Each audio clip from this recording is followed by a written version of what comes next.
Ya Allah, aku pasrahkan diriku sepenuhnya pada saat ini kepada penguasa langit dan bumi.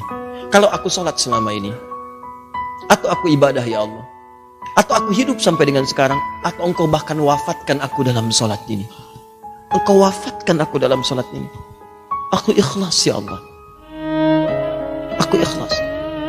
Berikan bimbingan kepadaku untuk meningkatkan ibadah. Dengan itu aku diperintahkan, jauhkan dari sifat musyrik.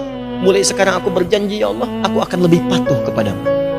Mulai sekarang aku berjanji, aku akan lebih patuh kepadamu. Wa ana minal muslimin.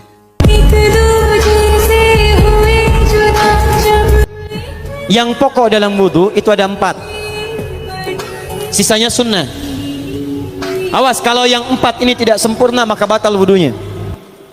1. Fagsilu wujuhakum, basuh wajahnya. Kalau disebutkan wajah dalam bab wudu, itu tidak ada yang lain kecuali bagian tampak muka, gitu ya. Misal contoh, ghosala itu bukan ditumpahkan, ambil air, tumpahkan di tempat yang akan dibasuh begini. Yang telunjuk itu kemudian menghapus atau menghilangkan kotoran di sela-sela mata, contoh. Yang jempol menghilangkan kotoran di sela-sela telinga bagian belakang di sini. Ya. 2. Wa aydiyakum ilal marafiq, ini yang sering keliru. Dan tangan sampai siku. Bukan dari siku ke tangan. Jadi saat kita mengambil air wudu, ambil airnya, tumpahkan dari sini ilal marafiq sampai ke siku ke sini. Balikan lagi ke depan. Jadi bukan kerannya dibeginikan, sikunya dibeginikan, takut, bukan. Hati-hati, ini ada maknanya. Dan jika benar di hadis Muslim, jika orang wudunya benar seperti ini, maka bersamaan dengan jatuhnya air wudu itu, jatuh pula dosa-dosa dan kotoran yang melekat pada anggota tubuhnya. 3. Wamsahu biru'usikum. Wamsahu, lihat, untuk wajah pakai gosala, basuh. Tangan gosala, basuh. Tapi ketika berpindah pada yang ketiga, wamsahu, berubah jadi masaha. Masaha artinya mengusap. Kalau yang tadi membasuh, kalau masaha mengusap. Jadi yang ketiga ini tidak usah dibasuh. Jangan tumpahkan air di tempatnya, tumpahkan airnya kemudian usap tempatnya. Masaha itu begini. Ini saya punten. Bismillah. Ini ya. Ambil airnya, tumpahkan, baru kemudian diusapkan ke kepalanya. Paham ya? Kalau yang gosala, ambil, tumpahkan di tempat yang akan dibasuh. Tapi kalau masaha, hati-hati, ambil airnya, tumpahkan, baru diusap. Jadi bukan diambil air, tumpahkan di kepala begini. Paham? Jadi kalau ada laki-laki sudah dandan, sisiran, rapi, tiba-tiba keran dibuka, yang diusap cuman rambutnya, ulak. Nah, itu batal wudunya, tidak sah, harus diulang. Terakhir kaki dibasuh sampai dengan bagian mata kakinya, dan ini tidak perlu saya terangkan karena mudah bagi kita untuk mempraktekannya. Kalau mau nyari suami, berapa kali saya mengatakan kriteria seorang lelaki, pilih orang laki itu satu yang sholat, kawinkan dengan yang punya agama. Kenapa? Jika kamu kawin dengan orang yang punya agama, dia tahu hukum. Jika cinta kamu, kamu akan dimuliakan. Jika nggak cocok dengan kamu, kamu akan diceraikan tapi dalam keadaan mulia. Yang nomor 2, kalau mau nyari mantu atau mau nyari suami, cari suami itu yang dekat dengan ulama. Kenapa? Kalau dia punya salah, ada orang yang menuntun. Jangan, cinta itu ada waktunya, cinta itu ada batasnya. Makanya Nabi mengatakan, fakhtar bidati din taribat yadak. Pilih yang punya agama, selamat kamu dari kejelekan, kamu akan menemukan kebahagiaan. Dan yang ketiga, pilih orang laki yang mapan dengan orang tuanya. Pilih orang perempuan yang bagus dengan orang tuanya. Jangan dilihat orang tuanya, lihat anaknya. Kenapa? Ini akan menjadi anaknya orang tua kamu juga. Sujudnya lama sekali sambil menangis di hadapan Allah. Ya Rabbi, ya Rabbi, ya Rabbi.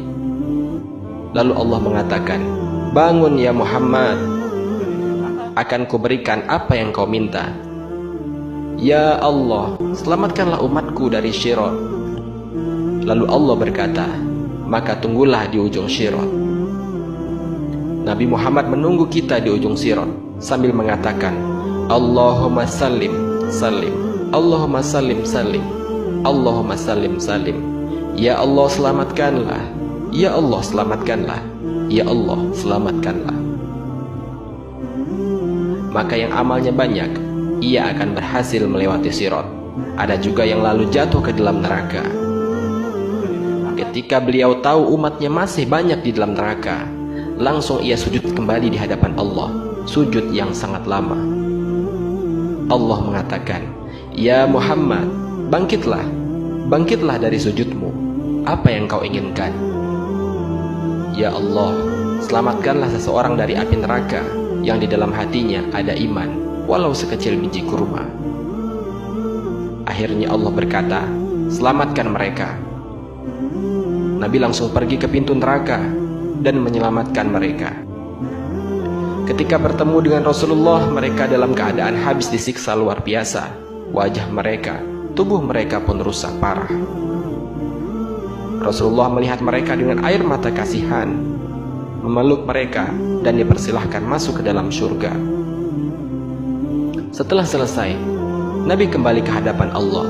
Di bawah arsy-Nya, Nabi bersujud kembali yang lama. Dalam sujud lama itu kemudian Nabi menangis.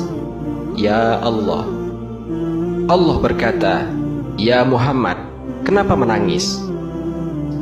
Ya Allah, selamatkanlah umatku dari api neraka yang di dalam hatinya ada iman sekecil biji jagung.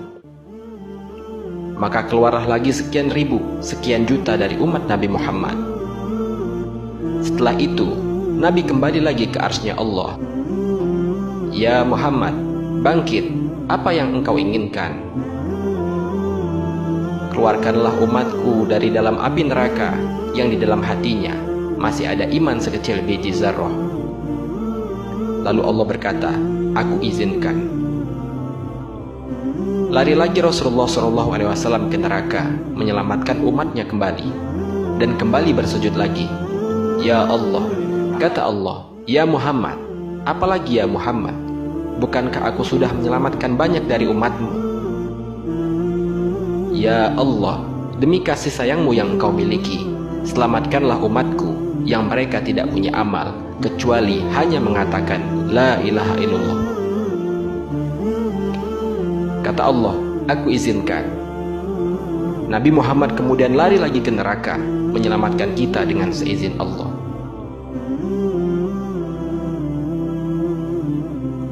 Allahumma salli ala Sayyidina Muhammad wa ala ali Sayyidina Muhammad. Ya Rasulullah, terkadang aku merenung, masih pantaskah aku merindukanmu? Masih pantaskah aku mengharapkan syafaatmu? Masih pantaskah aku duduk terpaku mengucapkan sholawat ketika namamu disebut? Di tengah banyaknya kesalahan yang telah kuperbuat, di tengah rangkaian kelalaian yang pernah kuukir, di tengah kemaksiatan-kemaksiatan yang senantiasa menambah panjang deretan dosa-dosaku. Ya Rasulullah, perkenankanlah aku mencintaimu semampuku, dengan segala kelemahan dan kekuranganku, dengan segala kealpaan dan kelalaianku. Ya Rasulullah, perkenankan aku menjadi hambamu yang mendapatkan syafaatmu di akhirat kelak. Amin ya rabbal alamin. Apapun yang kau lakukan, sholatlah. Tapi saya kerjanya masih riba, Ustaz. Sholat. Tapi saya masih gemar narkoba. Sholat. Tapi saya masih suka jahat. Sholat. Tapi saya kerjanya debt collector. Sholat. Tapi saya tukang oplos bir, Ustaz. Sholat. Tapi saya kumpul kebo. Sholat. Tapi saya kerjanya BPKB, jaminan dan sebagainya, itu kan riba gitu. Sholat tetap. Tapi saya penari telanjang, Ustaz. Sholat. Justru sholat itu yang bisa menghentikan itu semua.